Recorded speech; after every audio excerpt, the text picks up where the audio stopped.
Please join me in welcoming our mayor, Mike Healy.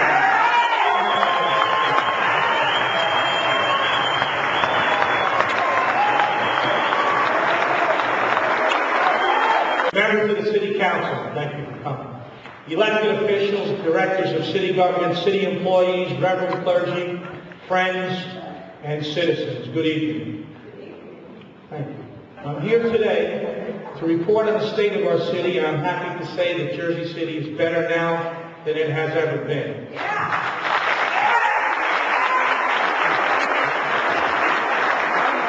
Our past is historic and our future is bright. People from all over want to live in Jersey City, which is demonstrated by the approval of over 9,500 residential units in 2006, as compared to 3,500 residential approvals in 2005, almost triple the amount. That says a lot. Our city, commonly called Wall Street West, continues to be attractive to new business, as evidenced by Merrill Lynch's recent decision to extend its lease by 236,000 square feet. My goals as mayor are straightforward and simple: to make our city safer, to improve our quality of life, and to restore integrity to our government. We have also worked to bring financial stability to our city and to ease the burden on our taxpayers by keeping spending in check and finding sources of revenue other than those derived from our citizens in the form of property taxes. While there is much work for us to do, life is getting better here every day, whether it be putting more cops on our streets, providing more jobs for our citizens, or paving our streets. We have worked hard to improve the quality of life for the people of Jersey City.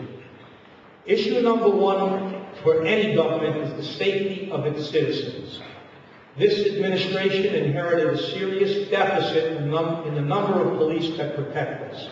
There were 781 police officers in the department when I took office in November of 2004, a modern-day low. Incredibly, this is some 200 less cops than there were in the Jersey City Police Department in 1960. Newark, a city of comparable population and land area, has a force of over 1,300 strong. That deficit and a national increase in gang activity and the illegal trafficking of guns led to an increase in crime during my first year in office. Indeed, crime has risen in cities across the country from Los Angeles to New York. Since then, we have hired over 260 new police officers and put them in the street with assigned.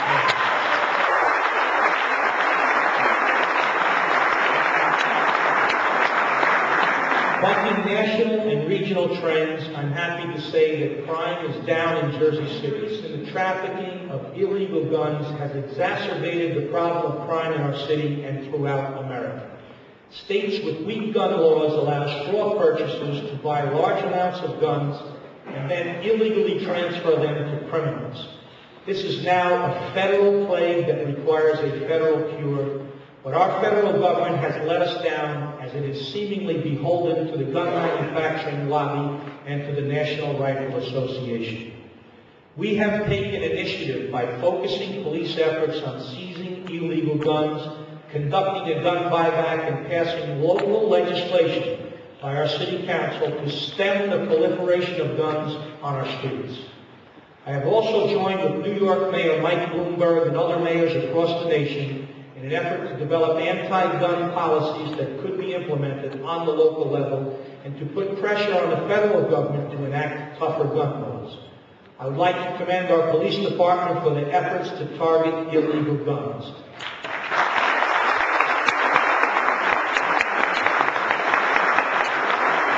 The Jersey City Police Department recovered a record amount of guns in 2006, 429 guns. One of the first initiatives we undertook when I came into office was a gun buyback program whereby citizens were permitted to turn guns over to the police for cash without fear of arrest. With the help of our business community, we removed 897 guns off the streets of this city, guns that could have been used for violent crimes and at no cost to our taxpayers. And although filling potholes is important, Our quality of life will truly be improved if we rely less on cars and improve our mass transportation. Thank you. I have gone trained relentlessly to support projects that will further the vision of smart growth and urban redevelopment. I have met with officials from the Port Authority regarding the new PATH station in the Marion neighborhood of our city. In addition, I've met with officials from the Department of Transportation and New Jersey Transit regarding a new spur of the light rail that would connect the Lautenberg train station off exit 15X on the Turnpike to Newport by way of the Bergen Arches and the 6th Street embankment. Part of this is the Powerhouse building, and we have been working with officials from the Port Authority and other agencies to see that the historical building be renovated and converted into a center for retail, arts, and entertainment that will anchor a real arts and entertainment district that will be a cultural destination.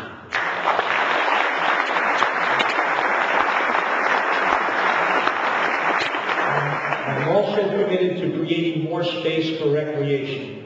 We have recently completed a study of city parks, and plans are being developed to improve our existing parks and for new recreation areas.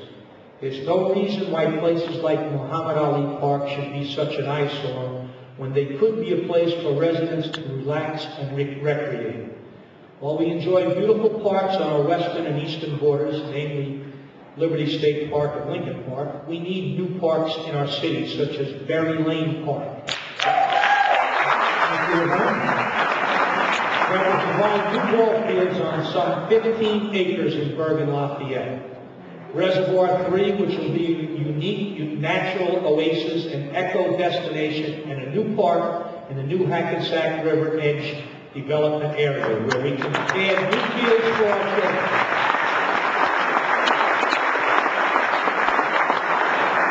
I'm committed to increasing our parkland. The addition of these 3 parks alone will increase that acreage by over 20%.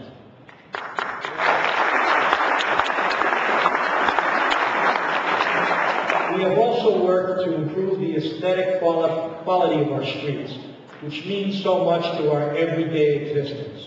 We have planted some 4,000 new trees, which earned Jersey City an award and recognition from the state of New Jersey. Implementation of long-term tax abatements and a number of projects that have been undertaken with the assistance of these incentives make it indisputable that these abatements work.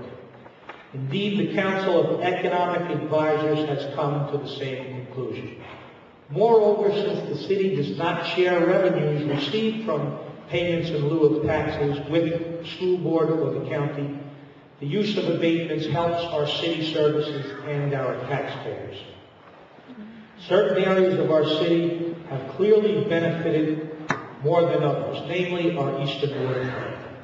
Accordingly, our tax abatement policy should be modified to increase the incentive to build in other areas of our city.